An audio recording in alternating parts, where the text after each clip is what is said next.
Friends, welcome to style of creativity. ये सुंदर से 3 ब्रेसलेट के डिज़ाइन आज हम बनाएंगे।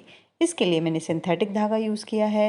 ये पतला वाला धागा है और इसको हम अलग अलग तरीके से 3 तरीके से वीव करके बनाएंगे।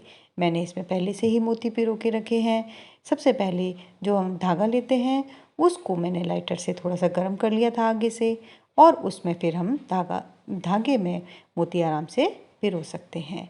ये वीडियो आप लास्ट तक देखिएगा ताकि आप तीनों ब्रेसलेट के डिज़ाइन आसानी से बना सकें और समझ सकें। और वीडियो को लाइक कीजिए, अपने फ्रेंड्स में शेयर कीजिए और कमेंट बॉक्स में आप ज़रूर लिख के बताइएगा कि आपको कौन सा ब्रेसलेट का डिज़ाइन इन तीनों में से सबसे ज़्यादा पसंद आया।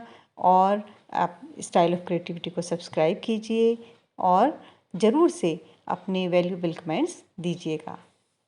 देखिए किस तरीके से इनको बनाना है आगे।